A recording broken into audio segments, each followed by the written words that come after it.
ইসলামের শুরুই হইল ইসলামের স্কুলে ভর্তি হইতে গেলেই তোমার সর্বপ্রথম তোমার বায়াত দিতে হবে, যারা শরীয়তে পৌঁছে গেছে এবং শরীয়ত নিয়ে আছে তারা কিন্তু কেউ বায়াতকে স্বীকার করে না। বায়াত নিলেই তোমাকে বলবে শিরক, আল্লাহর সাথে শিরক করলো, বেদায়েত না জায়েজ।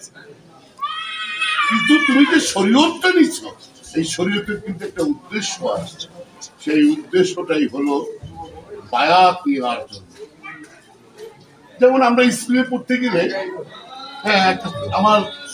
আমাদের সন্তানদের যদি ভর্তি করতে যাই প্রাইমারিতে, কমপক্ষে তার তো সরায়া সরায়া তথ্য আঁকানো শিকার, 1 থেকে 10 পর্যন্ত এবিসিডি 1 থেকে 10 পর্যন্ত, তারপর স্কুলে সে পরীক্ষা দিতে। ঠিক তদ্রূপ সেই রকমই তোমার শরীয়তটা হইল, যখন তোমার শরীয়ত আসবে তখন তোমার বায়াত আসবে। আজকে কারা এই বায়াতকে অস্বীকার করতেছে? এই বায়াত কে দেয় নাই? কে বায়াত নেয় নাই? বায়াত কাঠা দেয় নাই এবং বায়াত কে নেয় নাই? মুয়াবিয়া বায়াত দিছে, এজিদও বায়াত দিছে, বায়াত কে নেয় না? আজকে কেন এই বায়াত গুরু ধরলে, মুর্শিদ ধরলে, পীর ধরলে কয় শিরক, বেদায়েত? এরা কারা?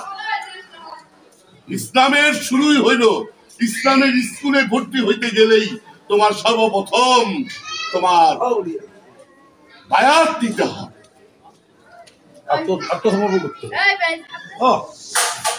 তোমার বায়াত দিতে হবে। আজকে কেন এই সমাজের মধ্যে আপনারা শরীয়তে গিয়া আপনারা মূল হারায় ফেলছে?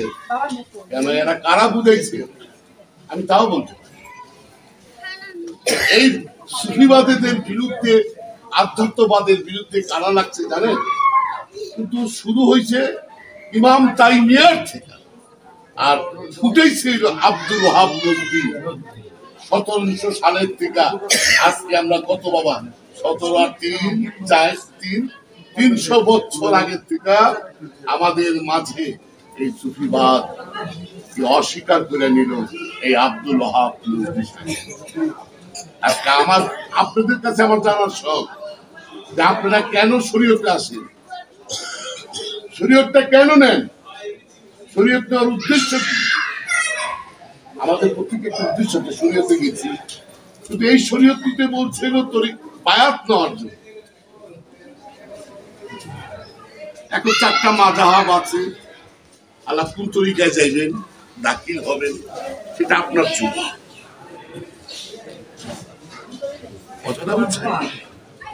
আমরা দেখা যাচ্ছে যে শরীয়তের মধ্যে গিয়া আমরা এমন একটা পর্যায়ে গিয়া তখন বায়াতের কথা, মানে মুর্শিদ, পীর, গুরু এগুলিকে নাজায়েজ হয়ে গেছে। একটু চিন্তা করো, ঠিক আমার একটু চিন্তা করে দেখো কি বলবো, যে আমরা শরীয়তের মধ্যে পৌঁছে গিয়া আমরা বায়াতকে ভুলে গেছি। ইসলামে কোন নবী বায়াত দেয় নাই? কোন নবী বায়াত দেয় নাই? ইসলামের কোরআনে দেখাইতে পারবা কেউ যে এই নবী বায়াত দেয় নাই? তাহলে ইসলামে বায়াত আছে, কিন্তু এই বায়াতকে কারা বন্ধ করলো? তুমি শরীয়তে গেছো, কেন গেছো তুমি নিজেও জানো না। তুমি কেন শরীয়ত নিছো তুমি নিজেও জানো না। শরীয়ত নেওয়ার উদ্দেশ্য হইল বায়াত নেওয়ার জন্য। কেন? বায়াত নিতে গেলে তোমার একটা প্রস্তুতি দরকার, তোমার নিজস্ব মনের চিন্তা ভাবনা এইটার উপরে একটা প্রস্তুতি নেওয়া, তাই না বাবা? কিন্তু শরীয়তে গিয়া তো আর এখন যারা বায়াত নিতেছে এই শরীয়তের লোকেরাই বলতেছে যে না জায়েজ, শিরক, বিদআত। এটা কেমন? কিন্তু যে শরীয়ত নিচ্ছে আমি শিওর সে নিজেও জানে না যে এই শরীয়ত নিচ্ছি আমি এর উদ্দেশ্যে, আমি বায়াত নেওয়ার জন্য। শরীয়তের পর আসেন বায়াত, বায়াতের পরে আসেন তোমার হাকিকত, হাকিকতের পরে আসলো মারিফত। কিন্তু আমি শরীয়তে গিয়া আমি বায়াতি ভুলে গেলাম। শরীয়ত নিছি কিন্তু বায়াত নেওয়ার জন্য। এই কথাটা কেউ বলতে চায় না কেন যে আপনি যে শরীয়ত নিবেন কেন, সেটা হলো আপনার বায়াত নেওয়ার জন্য। কিন্তু আপনি ঠিকই শরীয়তে গেছেন কিন্তু বায়াত আর নেন না। ইসলামে কে বায়াত দেয় নাই? আল্লাহ রাব্বুল আলামিন আমাদের কোরআনের যে 26টা নবীর বর্ণনা দেয়, কোন নবী বায়াত দেয় না? তাহলে আজকে এই বায়াত কেন, এই আলেম সমাজ কেন এটার বিরোধিতা? এরা বিরোধিতা করে সেই জায়গায়, সেটা আব্দুল ওয়াহাব নজদীর দর্শন যে গ্রহণ করবে সে কখনোই আলে মোহাম্মদের বংশকে সে কখনোই ভালোবাসতে পারবে না, মনের প্রাণে তাদেরকে গ্রহণ করে নিতে পারবে না। বুঝতে হবে তো বাবা, ইসলামে যতগুলি যুদ্ধ হয়েছে, ইসলামে যতগুলি যুদ্ধ হয়েছে, ইসলামে যতগুলি যুদ্ধ হয়েছে, একটা যুদ্ধ কেউ বলতে পারবা যে খ্রিস্টানের সাথে হয়েছে, ইহুদির সাথে হয়েছে, হিন্দুর সাথে হয়েছে, বৌদ্ধর সাথে হয়েছে? না, যুদ্ধ হয়েছে তার ফ্যামিলির সাথে, রসুল পাকের যুদ্ধ হয়েছে।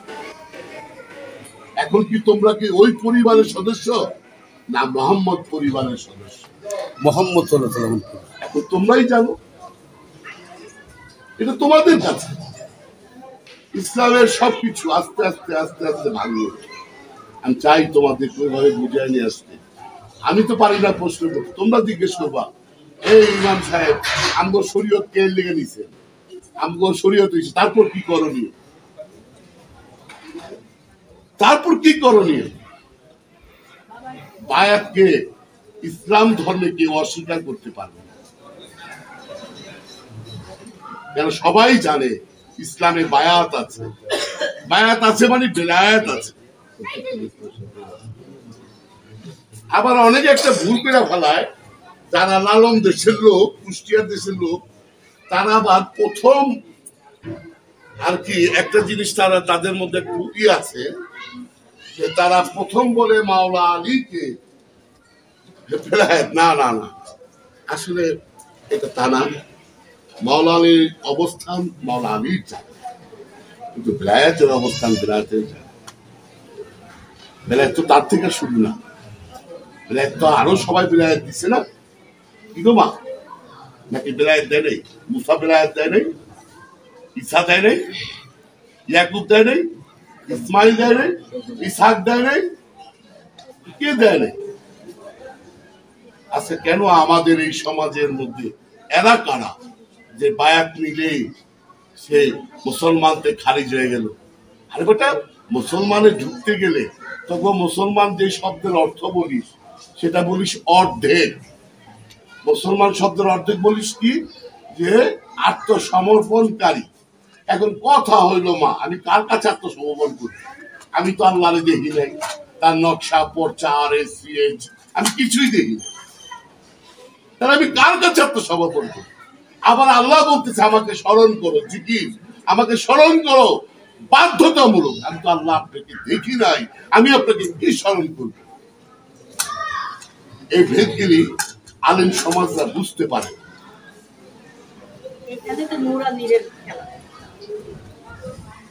বুঝতে পারে আরে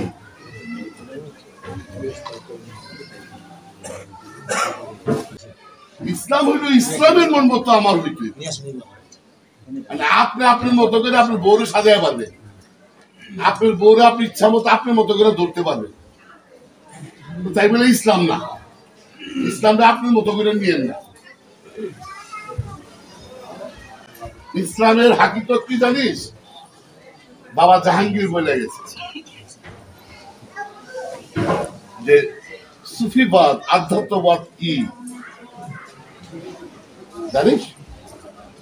আধ্যাত্মবাদ এবং সুফিবাদ হলো যাবে এই যে বাবা, এই জবটাই হইল সুফিজম, এইটাই আধ্যাত্মবাদ। সুবহানাল্লাহ। তুমি ডাক দিবার সাথে সাথে জবাব দিবে, এই খোদা, এইটাই সুফিবাদ, এইটাই আধ্যাত্মবাদ। এই ডাক শোনার যদি থাকে তাহলে নিজেকে ওইভাবে প্রস্তুতি দাও তোমার প্রত্যেকটা চিন্তা ভাবনা মুভমেন্টের মধ্যে তুমি ইবাদত আনো। প্রত্যেক মুভমেন্টে যদি লোভ আর স্বার্থ দাও তাইলে কাম সারছে বাবা। এই দেশ থেকে বাইরেই দিব, এই দেশে মানুষকে জাহান্নামের দিকে ঠেলে নিয়ে যায়, মানুষ বুঝেও না। একদিন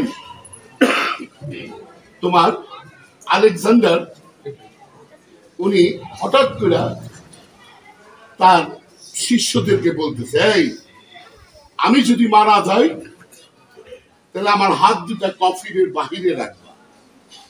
এখন তারে কেউ এই প্রশ্নটা করতে পারতেছে না যে কেন। আর উনি ছিলেন, তখন ছিল গৌর গোবিন্দর যুগ, বুঝলেন না, জোরের যুগ, মানে যার যত জোর হেরে ফালাই দেয় হ্যাঁ রাজা। আলেকজান্ডার কি একটা পুরুষ ছিল, সাধারণ পুরুষ না, বুঝছেন না।